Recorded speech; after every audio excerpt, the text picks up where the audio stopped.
I want to show you something real quick that I think is pretty interesting. You ready? Watch this. Watch this, guys. Conversation between 𝗙lie, Kirk, and Erika.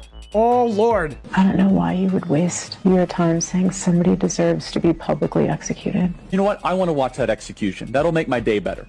In front of everyone. By the way, this is my other problem with death penalty. It takes too long, too many appeals. Expensive. It should be public. It should be quick. It should be televised. Why would you say that?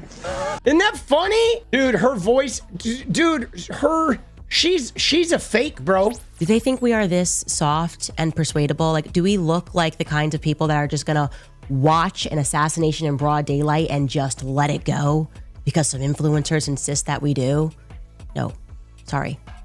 It's not 1963. You're not going to get away with it this time. After the public execution of sitting President JFK in 1963, that the CIA established Operation Mockingbird. Deep state assassinations require deep state solutions. They spent an offensive amount of money to control the press and to control the narrative, to put an end to the public asking common sense questions about what actually transpired on that fateful day in Dallas. To put it simply, the deep state declared a psychological warfare campaign on the people. Oh, the In deep effect, state. their soldiers were the journalists and the writers. Their goal, obviously, to get people to just stop asking questions, to almost criminalize asking questions via methods of gaslighting. Fast forward to 2025, and they're running the exact same playbook. 𝗙lie Kirk was assassinated in broad daylight, and they immediately deployed their troops to criminalize asking questions. What are you supposed to take from the everyone? You know what I mean? Mm-hmm. I think the implication was dramatic, and then I think a lot of people reading the tweets would assume that she meant Erika Kirk. Either Erika Kirk is evil and was in on it, or Candace Owens is an evil. I think what Candace Owens is doing right now is evil. It was evil, what she was doing right now. Post 𝗙lie, there was so much unity, so much excitement, so much resurgence in faith and newfound interest in faith, and that now there is discord, so many distractions, and that is just like Satan, who comes to steal, kill, and destroy. He is called the great accuser. He is the sower of discord, the author of confusion. The reason I haven't weighed in on things is I'm an eyewitness to events, and they said, don't comment on things because anything you say can mess that up. I don't want to mess up any trial for the person who did this. That's 1,000% right. But Candace Owens is well within her rights to suggest certain things and all this, and she has the right to free speech and all that. That's fine. She's right to ask questions. I just think it is hurtful and not helpful when you cross a line to strongly suggest somebody's guilty of something for which you have no evidence. Oh, dude, there's the MAGA Civil War. Dude, you see that? Oh, shit, bro. Did you see those people? They are out for blood. I know her face. Let me just tell you. Can I just tell you, she fucking loves this, guys. She loves it, okay? She loves it. I mean, I will say this. I don't know what everybody else's motivation is, okay? I don't know, but I do detect an actual, like, desire for her to get to the bottom of this, okay? I know she's grifting and focusing and, like, but it doesn't seem ungenuine. Like, I really believe she cared about 𝗙lie.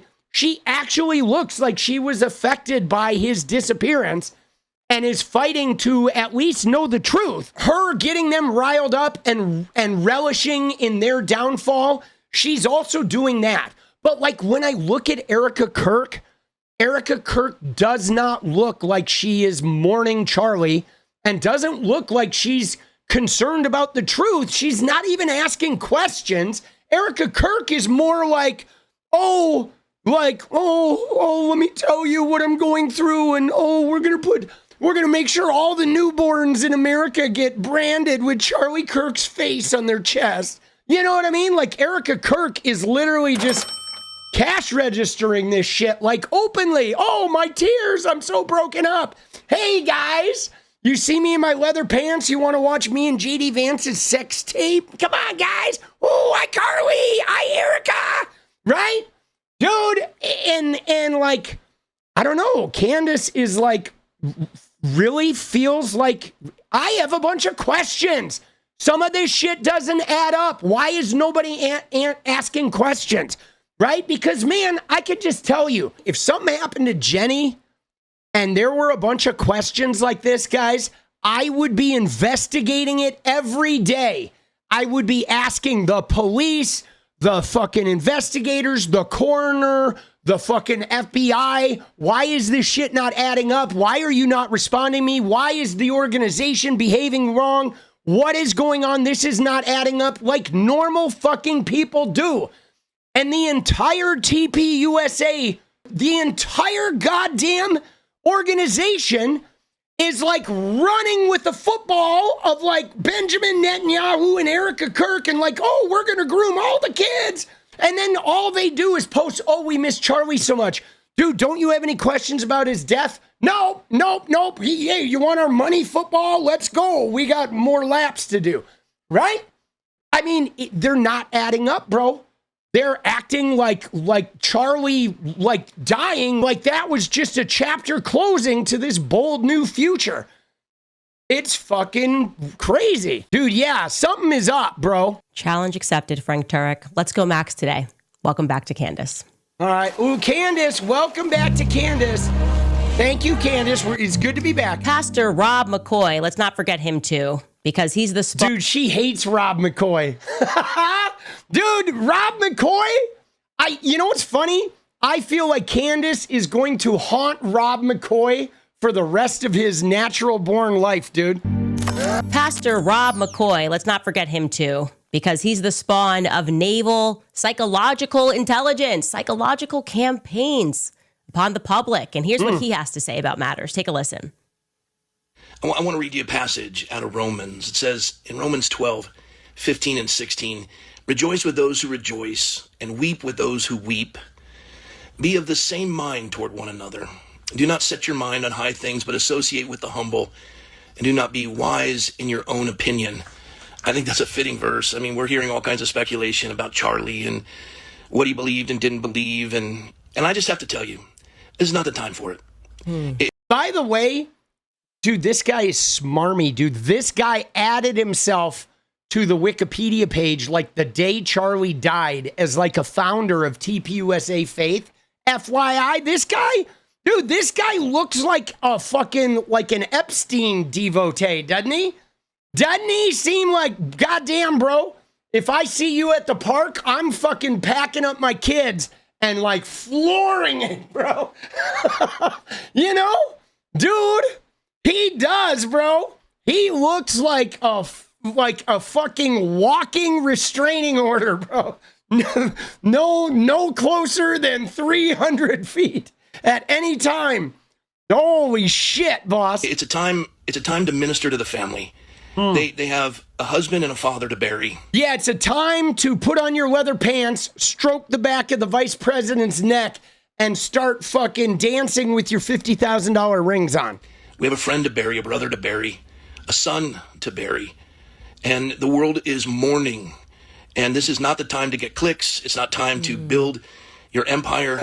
It's time to just simply weep with those who weep. Dude, he is talking directly about Candace. Oh, dude, look at her. She's about to fuck him up, bro. Oh, she's going to fuck him up. And it's time to just humble yourself. Oh. And not make it all about you. It's about the Lord. Add yourself to the Wikipedia page. You hear that, Christians? Asking questions is just, it's not about you. I mean, is there anything that they didn't try? You're making money off of this. It's unbiblical. Charlie wouldn't want this. His family is grieving. Not right now. Let's at least wait a couple of weeks. It's going to ruin the case.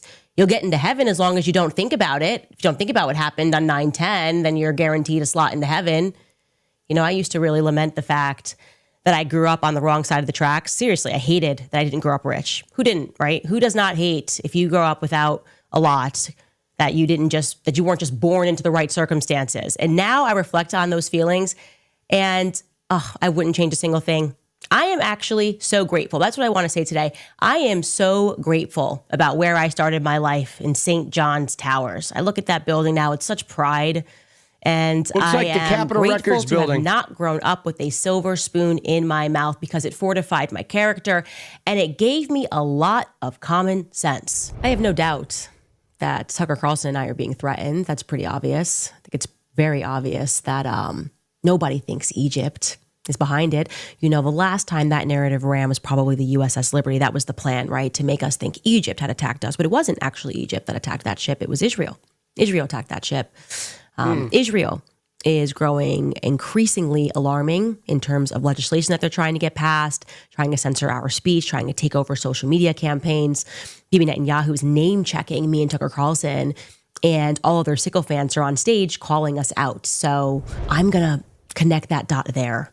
Your move, Turning Point USA, because that's the last time you're going to have me gaslit about something. I mean, dude, there is something with Netanyahu that did not add up. Like, you know me, I am not this crazy like Anna and Cenk Uygur. I am not the crazy, like, I'm very anti-Netanyahu, but I am not this rabid anti-Israel person, right? And I'm like a two-state solution guy who wants to love all the people and fuck the war criminal Netanyahu and fuck the leadership of Hamas and like Qatar and Saudi Arabia, right?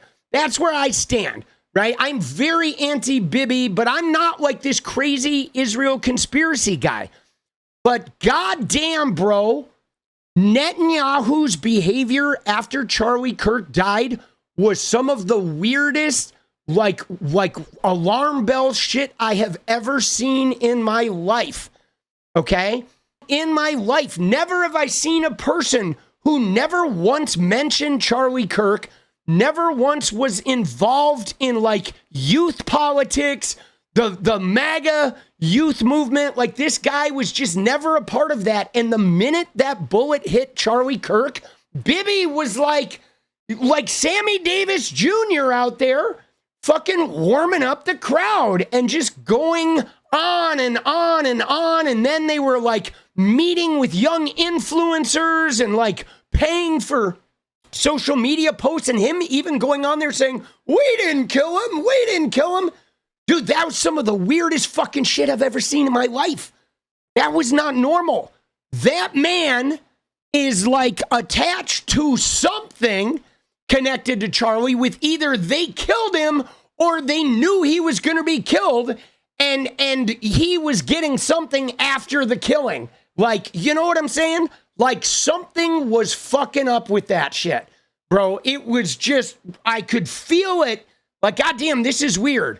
I feel like I am watching somebody come into the candy store after we got ripped off, being like, I didn't steal anything, dude. I was at my fucking music lesson.